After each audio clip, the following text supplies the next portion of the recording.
ஸ்டாலின் உதவிதான் என்று இவருக்கு தெரியும். இவர் நிற்பது ஒரு நாளைக்கு இவரை கவிழ்ப்போம் என்று அவருக்கு தெரியும். இருந்தாலும் ஒருவர் சார்ந்து இருக்கிறார்கள். இதிலே விஜய்க்கு ஆலோசனை சொல்லுகிறவர்கள் என்ன சொல்லியிருப்பார்கள் என்றால், நிலையாக ஆள வேண்டும் என்றால் வேறு ஆதரவு வேண்டும். சரி, தினகரனுடைய ஆளை கூலிக்கு பிடித்து விட்டார்கள். கேவலம். அது ஒரு கட்சியில் இந்த வேலை செய்வதற்கு இது ஒரு ஒழுங்கற்ற வேலை, நியாயமற்ற வேலை. விஜய் கட்சி ஆதரவு கொடுக்கல, நான் அந்த சைன் போடலன்ற மாதிரி அதெல்லாம் சொல்லிவிட்டு இவர் பிடித்து கொண்டு வந்து விட்டார். வந்து விட்டார். அதனால ஒரு கட்சியில் நிற்பது அந்த கட்சிக்கு நேர் எதிரான கட்சி மாறி வருவது. அவரே ஒரு ஆளாக போனதுனால பதவி இழக்க மாட்டார். ஒரு 3 பேராக இருந்திருந்தால் ஒருவர் என்ற நிலையில் பதவி இழந்திருப்பார். 4 பேராக இருந்திருந்தால் ஒருவர் என்ற நிலையில் பதவி இழக்க மாட்டார். இப்படி ஒவ்வொருவனும் ஒரு கட்சியில் நிற்பது, ஒரு இடம் அந்த கட்சிக்கு வந்து அந்த ஒருவனும் தாவுவது என்று சொன்னால் பிறகு எவனை நம்பி இந்த கட்சியில் நிறுத்துவது? அந்த அசிங்கத்தை அவர் செய்தார் என்பதை விட அதை செய்வதற்கு இவர்கள் அனுமதிக்கிறார்கள். இவர்களுக்கு தேவை இருக்கிறது. ஆகவே கட்சி மாறி வா, அவனுக்கு ஏதாவது கொடுத்துருப்பார்கள். அதெல்லாம் ஒன்றும் இல்லாமல் செய்கிறவர்கள் செய்வார்கள்.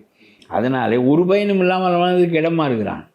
ஏதாவது ஒரு பயன் வேண்டும் இல்லையா? இன்னும் உலகத்தில் விஜய் தான் சிறந்த ஆள் என்றால் அந்த கட்சியில ஆள் கிடைக்காமல் தடுமாறினார்கள். நீ போயிருந்தால் உன்னையும் வேட்பாளராக்கி. ஆனால் தினகரன் அவர்களே என் வேட்பாளரை காணும், என் எம்எல்ஏவை காணும்ன்ற மாதிரி எல்லாம் அதெல்லாம் சரி, முதலில் அப்படி இருந்தது. பிறகு இவர் விலை போய் விட்டார் என்பது கடைசியாகத்தானே தெரியும்.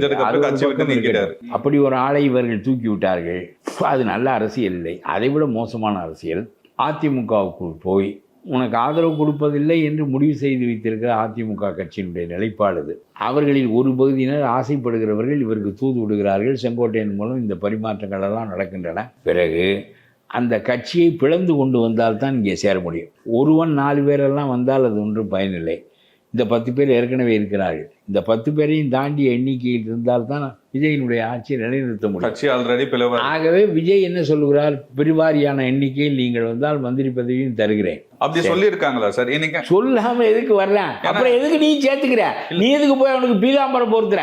இவர் வந்து சொல்றாரு இல்லையா சார், எடப்பாடி அவர்கள் வந்து பாத்தீங்கன்னா திமுகவோட ஆதரவோடு நான் முதல்வர் அதுக்காக தான் நாங்க வந்து கட்சியை விட்டு. யோகியனுடைய நிலை என்னங்கிறத நான் விளக்குறேன். பெரிய திமுக பேர்ல சொல்லுவதற்கு ஒன்றும் கிடைக்கவில்லை.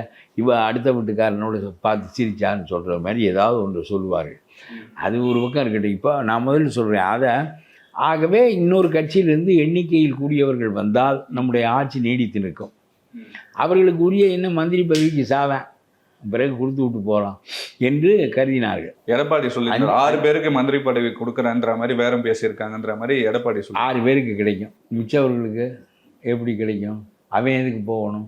இவனுக்கு பதவி கிடைக்கும் போவேன். இவன் 6 பேர் போனால் அவன் எதுக்கு 6 பேருக்கு கொடுக்குறேன்? ஒரு ஆளுக்கு தான் கொடுப்பேன். அப்போ இந்த லீமா ரோஸை வைத்து அவருடைய பணத்தை வைத்து எல்லாருக்கும் தலைக்கு தலை பேரம். ஆமாம், பெருவாரியான கோடிகள் கைமாறி இருக்கின்றன.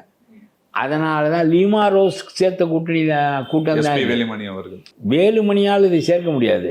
லீமா ரோஸ் இந்த கூட்டத்தை சேர்த்து கொடுத்தார். அதற்கு அவருக்கு ஒரு மந்திரி பதவி. ஆகவே ஒரு மந்திரி பதவி என்றாலும் அவருக்கு தான். 3 பேர் என்றாலும் 3இல் ஒருவர், 6 என்றால் 6இல் ஒருவர். பணத்தை வைத்துக்கொண்டு உலகத்தில் அதிகாரத்தை விலைக்கு வாங்குவது, அதிகாரத்தை வைத்துக்கொண்டு தமிழ்நாட்டை பரிசீட்டு மாநிலமாக மாற்றுவது என்பதுதான் அவருடைய பெரிய கொள்கை. அங்கே பதவி கிடையாது என்றவுடன் இங்கே பதவிக்கு மறுபடியும் பணத்தை வாரி அடிக்கிறார், ஆட்களை சேர்க்கிறார். எப்படி 24 பேர் சேர்ந்தார்கள்? 24 தானே? 25 பேர் ஆதரவு கொடுத்துருக்காங்க. 25 பேர் எப்படி சேர்ந்தார்கள்? இந்த அம்மாவுடைய பணம், லாட்டரி சீட்டு வித்த பணம்.